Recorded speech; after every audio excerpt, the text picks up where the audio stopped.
වේලාව සවස් 6යි. මේ ශ්‍රී ලංකා ගුවන් විදුලි සංස්ථාවයි. මෙන්න ප්‍රවෘත්ති. සංස්කරණීය අංජනා ලියනාරච්චි ප්‍රකාශය දිනුෂාවෙත් සිංහ. ඇස්ට්‍රාසෙනිකා එන්නත් මාත්‍රා ලක්ෂ 6ක් ජපානයෙන් මෙරටට ගෙන්වීම පිළිබඳ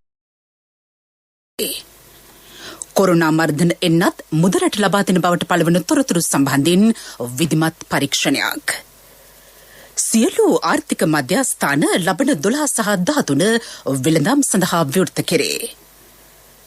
සංචලන සීමා තවදුරටත් දැඩි කරන්නයි විශේෂඥ වෛද්‍යවරුන්ගේ සංගමයෙන් ඉල්ලීමක්. චීන සිසු උද්ඝෝෂණයකදී විදුහල්පතිවරයෙක් ප්‍රාණපයට.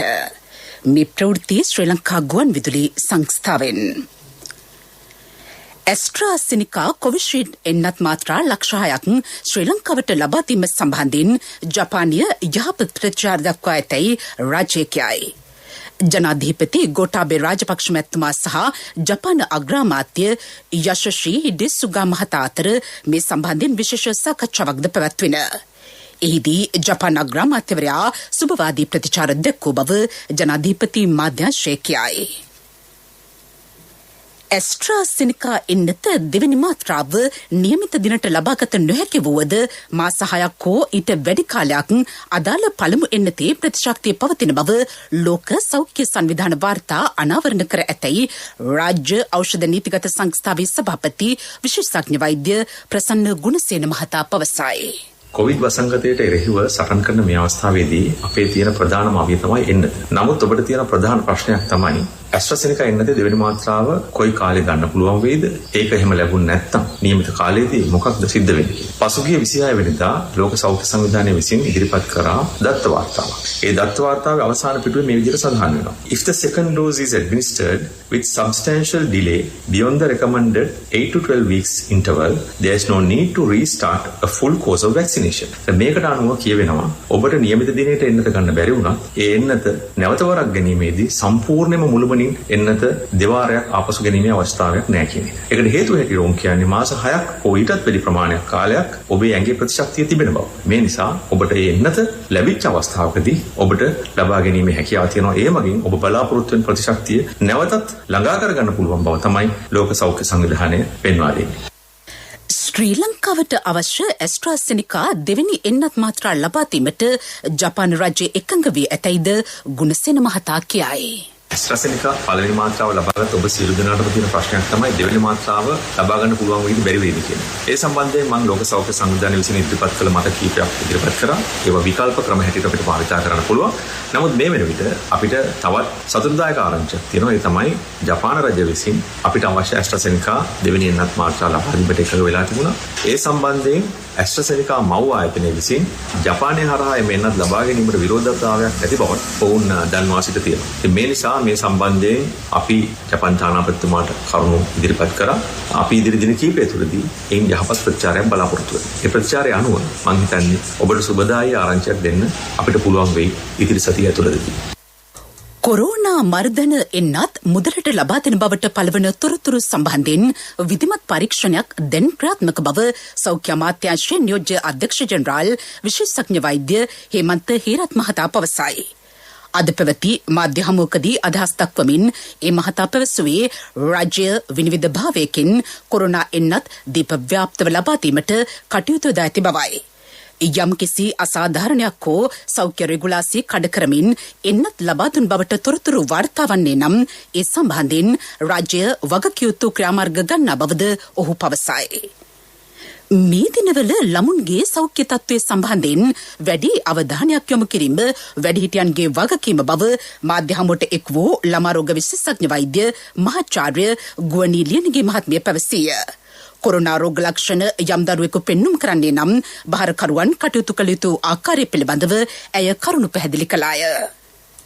උණ කැසෙන් බිරිසාව තියෙන්න පුළුවන්, උරේ ආසාදනයක් තියෙන්න පුළුවන්, කලාතුරකින් බඩබුරුල් වෙලා යන ගතියක් ළමයින්ට තියෙන්න පුළුවන්. වෙන රෝගයක් ළමයින්ට තියෙනකොට වෙන රෝගයක ලක්ෂණයක් වෙන්නත් පුළුවන්.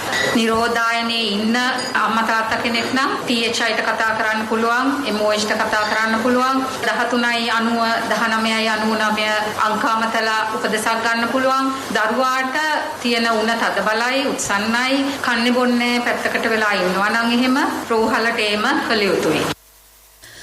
මාධ්‍ය හමුවට එක් වූ සෞඛ්‍ය අමාත්‍යාංශයේ ප්‍රජා සෞඛ්‍ය විශේෂඥ වෛද්‍ය දිල්හානි සමරසේකර මහත්මිය පැවසුවේ ගුවන් මගින් මෙරටට පැමිණීමේදී දැඩි සෞඛ්‍ය කොන්දේසි ආරක්ෂා කිරීම වැදගත් බවයි.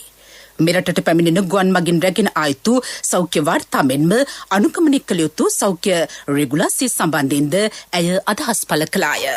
සාමාන්‍ය එන්න පැය 96කට පෙර PCR පරීක්ෂණයක් සිදු කරන්න. නෙගටිව් නම් තමයි එයාට එන්න පුළුවන්. ශ්‍රී ලාංකිකයෙක්ට නම් පැය 48ක් ඇතුළත ඇන්ටිජන් පරීක්ෂාවක් වුණත් කමන්නේ නැහැ. ඉතලා තිබෙ පැය 72ක් ඇතුළත කළ යුතුයි කියලා දැන් පැය 96ක් ඇතුළත කරගෙන ඒමට අවස්ථාව දෙනවා. සෑම මගියෙක්ම සැලකිලිමත් වෙන්න ඕනේ අර නෙගටිව් රිපෝට් එකක් ගත්ත පමණින් ඕන කෙනෙක්ට කොයි වෙලාවෙත් රෝගය එන්න පුළුවන්. නිරෝධායනය කියන ක්‍රියාවලිය අපි සිදු කරන්නේ රෝග ලක්ෂණ නොමැති හරි පොසිටිව් නැති අයට. සියලු ආර්ථික මධ්‍යස්ථාන ලබන 12 සහ 13 වෙළඳාම් සඳහා විවෘත කෙරේ. සංචරණ සීමා පැවතියද ජංගම වෙළඳුන් මේ වන විට සාර්ථකව ව්‍යාපාර කටයුතු වල නිරත වන බව කැප්පටිපොළ ආර්ථික මධ්‍යස්ථානයේ කළමනාකාර සහායක තරංගා නිල්මිනි මහත්මිය සඳහන් කළාය. ආර්ථික මධ්‍යස්ථාන වෙළඳාම ඉතා සාර්ථකව ක්‍රියාත්මක වේ. මීගොඩ ආර්ථික මධ්‍යස්ථානයට ඊයේ ගෙන රුපියල් ලක්ෂ 4ක එළවලු අද දිනේදී සාර්ථකව අලෙවි වූ බව එහි පාලක චානක කරුණාරත්න මහතා ජාතික ගුවන් විදුලියට පැවසිය. තරගකාරී මිලකණන් යටතේ අද දිනේදී තමුත්තේගම ආර්ථික මධ්‍යස්ථානයේ එළවලු අලෙවි වූ බව එහි ව්‍යාපාරිකයෝ පවසති. මේ ප්‍රවෘත්ති ශ්‍රී ලංකා ගුවන් විදුලි සංස්ථාවෙන්. People's Bank Digital Banking නියම නිදහසකට.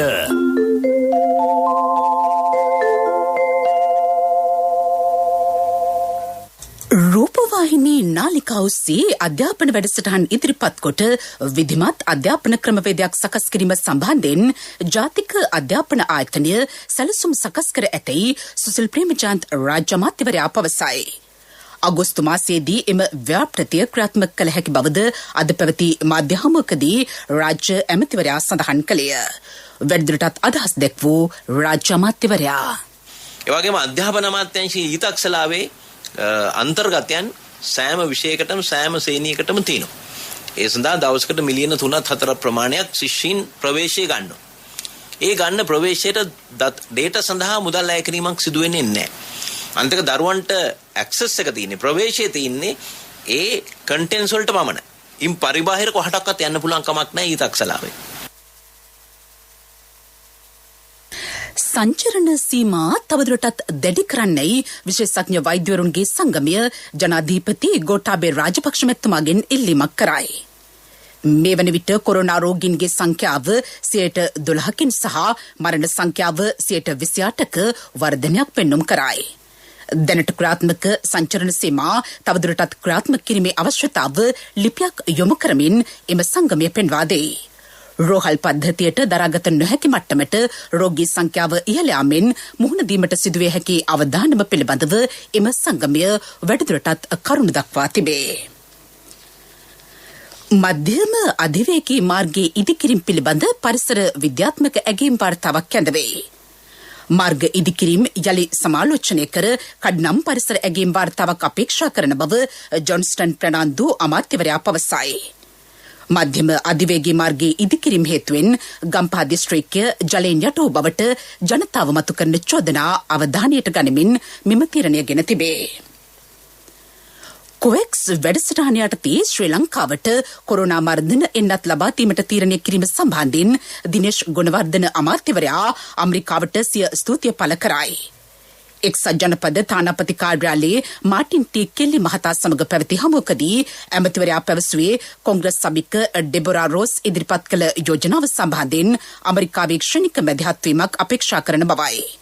හමුවට එක් වූ විදේශ අමාත්‍යාංශ ලේකම් අඩ්මිරාල් ජයනාත් කොළඹගේ මහතා රජයේ කොරෝනා මර්ධන වැඩපිළිවෙල පැහැදිලි කළේය. ඉහළ ගුණාත්මක භාවයෙන් යුත් රසායනික පොහොර සහ කාබනික පොහොර එක්ව භාවිත කිරීමේ කිසිදු වරදක් නොමැති බව කෘෂිකර්ම අමාත්‍යාංශයේ කෘෂි තාක්ෂණ අධ්‍යක්ෂ ආචාර්ය අනුර විජේතුංග මහතා පවසයි. ජාතික ගුවන් විදුලියේ සුභාරතී සංවාද මණ්ඩපයට එක්වෙමින් ඔහු පැවසුවේ කාබනික පොහොර සඳහා සම්පූර්ණයෙන්ම හුරුවීම තුළින් පාරිභෝගික ජනතාවගේ ජීවන පැවැත්මට මහඟු පිටිවහලක් ලැබෙන බවයි. රසායනික පොහොර පමණක් භාවිතය නිසා කාලයක් යෑමේදී පසේ සංයුතියට අහිතකර බලපෑම් එල්ල වෙයි. එය නිවැරදිව හඳුනා ගැනීම වැදගත් බවද අනුර විජේතුංග මහතා සඳහන් කරයි. මහාචාර්ය ආර්යරත්න ඇතුකල මහතාගේ පළමු සිනමා නිර්මාණය වන සහෝ චිත්‍රපටය කැන්ස් සිනමා උළෙලේ දෙවනි වටයට තේරීපත් වේ. මෙවර පැවැත්වෙන්නේ 74 වෙනි කැන්ස් සිනමා උළෙලයි. මේ වන විට ශ්‍රී ලංකාවෙන් වාර්තා වන සමස්ත කොරෝනා ආසාදිතයන්ගේ සංඛ්‍යාව 2,10,661කි. ඉන් 1,80,427 දෙනෙකු සුවය ලබා පිටව ගොස් ඇතැයි වසංගත රෝග විද්‍යාංශය පවසයි. මේ වන විට ශ්‍රී ලංකාවෙන් වාර්තා වන මරණ සංඛ්‍යාව 1,843කි. වෛද්‍ය අධීක්ෂණය යටතේ ප්‍රතිකාර ලබන සංඛ්‍යාව 28,391කි. ලෝකයේ සමස්ත කොරෝනා ආසාදිතයින්ගේ සංඛ්‍යාව 17,47,70,772කි. අමරිකාවෙන් කොරෝනා ආසාදිතයන් 3,42,28,866 දෙනෙකු වාර්තා වේ. ඉන්දියාවෙන් කොරෝනා ආසාදිතයන් 2,90,89,69 දෙනෙකුද, බ්‍රසීලෙන් කොරෝනා ආසාදිතයන් 1,70,38,260 දෙනෙකුද, ප්‍රංශයෙන් ආසාදිතයන් 57,19,937 දෙනෙකුද වාර්තා වේ. මේ වන විට ලෝකයේ සමස්ත කොරෝනා මරණ සංඛ්‍යාව 37,63,629කි.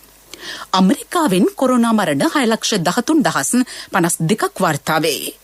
බ්‍රසීලෙන් කොරෝනා මරණ 4,77,307ක්ද, ඉන්දියාවෙන් කොරෝනා මරණ 3,53,557ක්ද, මෙක්සිකෝවෙන් කොරෝනා මරණ 2,29,100ක්ද වාර්තා වේ. පෙරු රාජ්‍යයෙන් වාර්තා වන සමස්ත කොරෝනා මරණ සංඛ්‍යාව 1,87,157කි. ලෝකයේ කොරෝනා ආසාදනය වී සුවය ලැබූ සමස්ත සංඛ්‍යාව 15,84,89,929කි. අමරිකාවෙන් වාර්තා වන සුවය ලැබුවන්ගේ සංඛ්‍යාව 2,80,20,863කි. ඉන්දියාවෙන් සුවය ලැබූ 2,75,04,126 දෙනෙකු පිළිබඳ වාර්තා වේ. බ්‍රසීලෙන් වාර්තා වන සුවය ලැබුවන්ගේ සංඛ්‍යාව 1,54,94,071කි. මිළඟට ප්‍රමුඛ පුවත. විවාහ, අධ්‍යාපන, නිවාස මේ ඕනෑම පර්සනල් ලෝන් එකක් පැය 24න් ලබා ගන්න. People's Bank Digital Banking සමග එක්වන්න. People's Bank Digital Banking නියම නිදහසකට. ප්‍රමුඛ පුවත ඔබ වෙත ගෙනෙන්නේ සෑම ගෙදරකම සිටිය යුතු වෙද මහත්මයා සිද්ධාලේප. විපක්ෂය සිය වගකීම මේ අවස්ථාවේ නිසි පරිදි හඳුනාගත යුතු බව පියල් නිශාන්ත රාජ්‍ය අමාත්‍යවරයා පවසයි. පක්ෂ බෙහෙදයකින් තොරව මෙම ගෝලීය වෙසනයේදී ජනතාව වෙනුවෙන් සිය මෙහෙවර ඉටු කළ යුතුය. අද විපක්ෂයට ඇත්තේ පටු දේශපාලන අරමුණු පමණක් බව රාජ්‍ය අමාත්‍යවරයා කියයි. වැඩිදුරටත් අදහස් දැක්වූ රාජ්‍ය අමාත්‍යවරයා අද මේ වන විට විශේෂයෙන්ම විපක්ෂයේ ඇසිරෙන්නේ මේ රටටත් ජනතාවටත් ආදරයක් තියෙන විපක්ෂයක් හැටියට නෙවෙයි. ඒට ප්‍රධාන හේතුව තමයි අපි මෑත කාලේ දැක්කා රනිල් වික්‍රමසිංහ මැතිතුමා පාර්ලිමේන්තුවට එනවා කියලා ආරංචිය ලැබිච්ච විගසම සජිත් ප්‍රේමදාස මැතිතුමාගේ ඉතාමත්ම සමීපයේ හිටපු විශාල පිරිසක් එතුමාගේ ඒ පැමිණීම සම්බන්ධව බොහොම ආඩම්බරයෙන් කතා කරනවා වගේම එතුමත් එක්ක ඒ විපක්ෂයේ කාර්යභාරය ඉටු කරන්න සූදානම් වෙනවා. මොකද මේ වන විට විපක්ෂ නායකත්වයේ කාර්යභාරය විපක්ෂ නායක සජිත් ප්‍රේමදාස මැතිතුමාට ඉටු කරන්නට හැකියාවක් ලැබිලා නැහැ. අසාර්ථක විපක්ෂ නායකයෙක් බවට පත් වෙලා තිනවා මේ වර්තමානයේ තුල. ඒ වගේම රටේ දැවෙන ප්‍රශ්න තියෙද්දී විපක්ෂ නායකවරයා විහිළු සපයන පුජ්‍යලෙක් බවට පත් වෙලා තිනවා. ඉතින් එවැනි තත්ත්වයන් එක්ක අද මේ වන විට විපක්ෂයේ දැවැන්ත අර්බුදයක් නිර්මාණය වෙනවා. ඒ අර්බුදය ජනතාවට කොහෙත්ම අදාළ නැහැ. මොකද ජනතාව මේ වෙලාවේ බලාපොරොත්තු වෙන්නේ පක්ෂ විපක්ෂ සියලු දෙනා එකට එකතු වෙලා මේ ගෝලීය ව්‍යසනයෙන් මේ රට වෙලාගත් අවස්ථාවේදී ඊට දක්වන දායකත්වය පිළිබඳව අද හැම වෙලාවෙම විපක්ෂයේ උත්සාහ ගන්නේ බොරදියේ මාළු බාමින් ආණ්ඩුව අපහසුතාවයට පත් කරලා එයින් ලබන ජයග්‍රහණ පිළිබඳව සතුටු වෙන්නේ. ඉතින් ඒක නිසා අද ඇත්තටම කනගාටුදායක තත්වයක් තියෙන්නේ. විපක්ෂයේ කාර්යභාරය වටහා ගන්න නැතුව ඒ වගේම සාම්ප්‍රදායික විපක්ෂය හැමදාම හැම දෙයකටම විරුද්ධ වෙන විපක්ෂයක් හැටියට තමයි විරුද්ධ පක්ෂ නායක සජිත් ප්‍රේමදාස මැතිතුමා ප්‍රමුඛ කණ්ඩායමක් මේ වන විට මේ රට තුල ක්‍රියාත්මක වෙන්නේ. ප්‍රමුඛ පුවත ඔබ වෙත ගෙන ආවේ සෑම ගෙදරකම සිටිය යුතු වෙද මහත්මයා සිද්ධාලේප. ශක්ති හඬ අවධානය පිණිසයි. කොරෝනා රෝග ලක්ෂණ පවතින්නේ නම් පූර්ව අනුමානයන්ට නොගොස් වහාම වෛද්‍ය උපදෙස් ලබා ගන්නයි සෞඛ්‍ය අධ්‍යාපන කාර්යාංශයේ අධ්‍යක්ෂ විශේෂඥ වෛද්‍ය රංජිත් බටොන්තුඩා මහතා පවසයි. අද පැවති මාධ්‍ය හමුවකදී අදහස් දැක්වූ ඒ මහතා ගෙදර සිටින ඔබගේ වෙනදාට නැති රෝග ලක්ෂණයක් මතුවහොත් මේක අඩු වෙලා යයි කියලා හිතා ඉන්න එපා. සෞඛ්‍ය සේවකගෙන් හෝ ඔබගේ පවුලේ වෛද්‍යවරයාගෙන් උපදෙස් ලබා ගන්න. රෝග තත්ත්වය වැඩි වෙන බවක් දැනෙනවා නම් ඕ රෝග තත්ත්වය එක්පාරම දරුණු අතර හැරෙන බවක් දැනෙනවා නම් වහාම ළඟම ඇති රජයේ රෝහල වෙත එන්න. කොවිඩ් රෝගයේ වැළඳී මියගිය අයගේ කරුණු සමාලෝචනය කර බැලීමේදී රෝග ලක්ෂණ මතුවී උනත් ගෙදර ඔහේ නැවතිඳලා තියෙනවා. ඉතා සුළු වෙනස්කම් කෑම අරුචිය හිස රදය නින්ද යාමේ අඩුකම වැනි රෝග ලක්ෂණ ලෙස සැකකර නොහැකි තත්වයන් පවා අඩු වෙලා යයි කියලා බලාගෙන ඉඳලා තියෙනවා. ඒ නිසා ප්‍රධානම පණිවිඩයක් තමයි වෙනදාට තියෙන ශරීර සෞඛ්‍යයට වඩා වෙනස් සලකුණු මතුවලා තියෙනවා නම් වහාම වෛද්‍ය උපදෙස් ලබා ගන්න. ශක්ති හඬ අවධානය පිණිසයි. ලෝක ප්‍රවෘත්ති උද්ඝෝෂණයක් අතරතුරදී විදුහල්තේ විදුහල්පතිවරයා ප්‍රාණ අපකරුවෙකු ලෙස රඳවා ගැනීමේ පුවතක් චීනෙන් වාර්තා වේ. චීනී පාසලක සිසුන් පිරිසක් පැවැත්වූ උද්ඝෝෂණයකට හේතුවෙන් සිය උසස් අධ්‍යාපන උපාධි තත්ත්වය පහත් කිරීමට පාසලේ පාලන අධිකාරිය ගත් තීරණයයි. එම තීරණය වහා ඉවත් කරන්නයි සිසු හෝ පාලන අධිකාරියට දැනුම් දෙති. ඊට කිසි පිළිතුරක් නොලැබීම හේතුවෙන් විදුහල්පතිවරයා ප්‍රාණ අපකරුවෙකු ලෙස රඳවාගත් බව උද්ඝෝෂකයෝ පවසති. අමරිකාවේ ප්‍රකෝටිපත්‍යයන් රජයට බදු කෙවීමේදී වංචා සිදු කරන බවට තොරතුරු හෙළිවේ.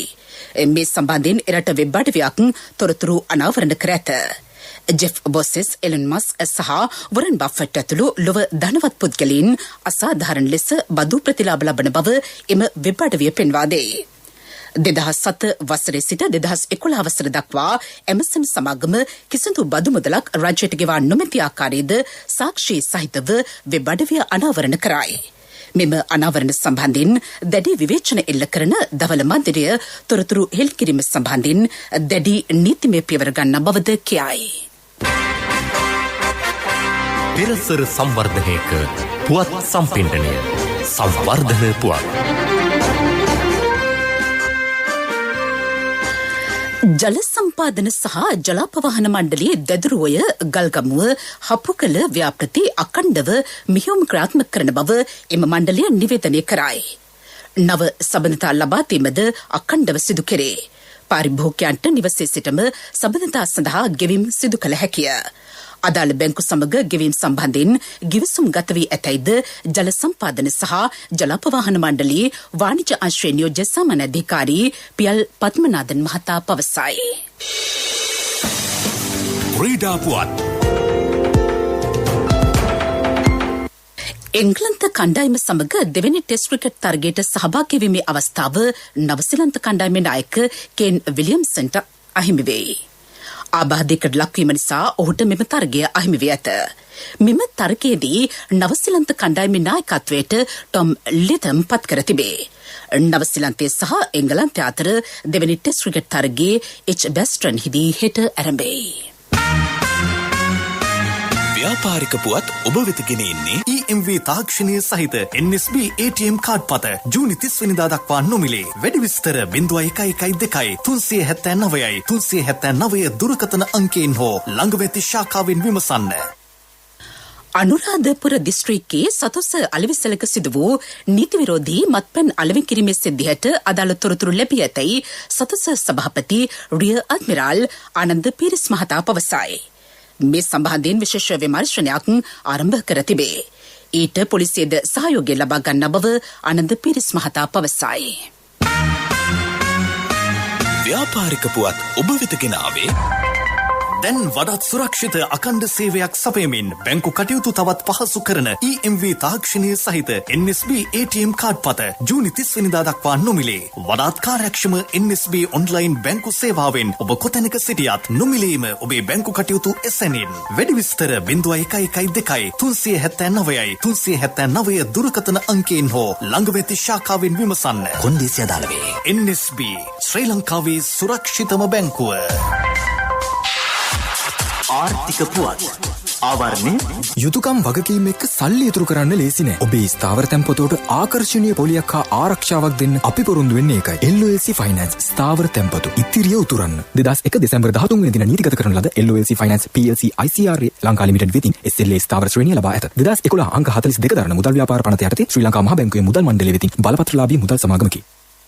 නව සුරකුම්පත් සහ විනිමය කොමිෂන් සභා පනත් කෙටුම්පත ගැසට් කිරීමට ඇමති මණ්ඩල අනුමැතිය හිමි වේ. ශ්‍රී ලංකා සුරකුම්පත් සහ විනිමය කොමිෂන් සභාවට නව කෙටුම්පතක් සකස් කිරීමට පසුගිය ඔක්තෝබර් මාසයේදී අනුමැතිය ලැබෙන. නව කෙටුම්පතෙන් කොටස් වෙළඳපළ නියාමනයේ බලතල ඉහළ නැන්වේ. ආර්ථික පුවත් ආවරණය අයියෝ ආද අප්පා මේ යන්නේ නෑනේ. මේ ඔය වසන්තයි යන්නේ. ඇයි මල්ලි මොකද හදිස්සිය? නෑ ඉතින් සල්ලි තමයි හදිස්සිය. ඇත්තද?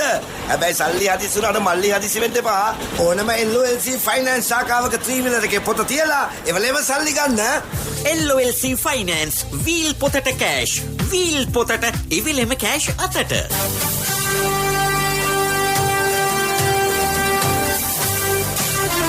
කාලගුණ වාර්තාව ඔබ වෙත ගෙන එන්නේ සයුරු දීවර කාලගුණ තොරතුරු සේවාව. ඔබගේ ප්‍රදේශයට අදාළ කාලගුණ තොරතුරු නොමිලේ එසැනින් ඔබේ ඩයලොග් දුරකථනයට 828 අමතා ලියාපදිංචි වන්න. දීවර හා ජලජ සම්පත් දෙපාර්තමේන්තුව සහ කාලගුණ විද්‍යා දෙපාර්තමේන්තුවේ ඉදිරිපත් කිරීමකි. සයුරු සමග සුරැකීම. බස්නාහිර සබරකමුව සහ වයිඹ පළාත්වලත් ගාල්ල මාතර නුවරඑළිය සහ මහනුවර දිස්ත්‍රික්කවලත් විටින් විට වැසි ඇතිවන බව කාලගුණ විද්‍යා දෙපාර්තමේන්තුව පවසයි. ඌව සහ නැගෙනහිර පළාත්වල රාත්‍රී කාලයේදී ස්ථාන ස්වල්පයක වැසි හෝ ගෙගුරුම් සහිත වැසි ඇතිවිය හැකිය. සබරකමුව පළාතෙත් ගාල්ල මාතර නුවරඑළිය සහ මහනුවර දිස්ත්‍රික්කවලත් ඇතැම් ස්ථානවලට මිලිමීටර් 75ක පමණ තද වැසි ඇතිවිය හැකිය. මධ්‍යම කඳුකරේ බටහිර බැවුම් ප්‍රදේශවලත් උතුරු මැද සහ වයිඹ පළාත්වලත් හම්බන්තොට සහ ත්‍රිකුණාමලය දිස්ත්‍රික්කවලත් සුළඟේ වේගය විටින් විට පැයට කිලෝමීටර් 30-40ක් දක්වා වැඩි විය හැකිය.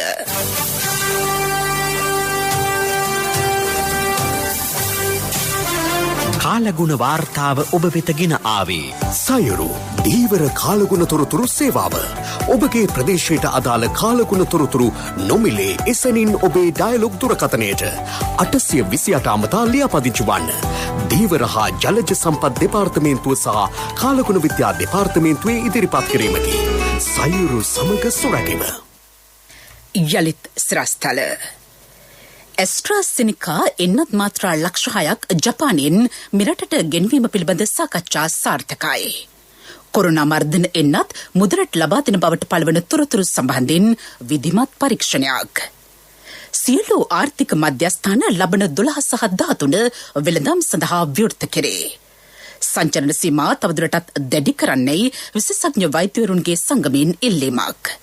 චීන සිසු උද්ඝෝෂණයකදී විදුහල්පතිවරයෙක් ප්‍රාණපයට. අපගේ මෙම ප්‍රවෘත්ති ප්‍රකාශය www.slbcnews.lk වෙබ් අඩවිය ඔස්සේද සවන් දිය හැකියි. සන්ධ්‍යා ප්‍රධාන ප්‍රවෘත්ති ප්‍රකාශයෙන් සමප්තයි. මිළඟ ප්‍රධාන ප්‍රවෘත්ති ප්‍රකාශය බලාපොරොත්තු වන්න රාත්‍රී 9ට.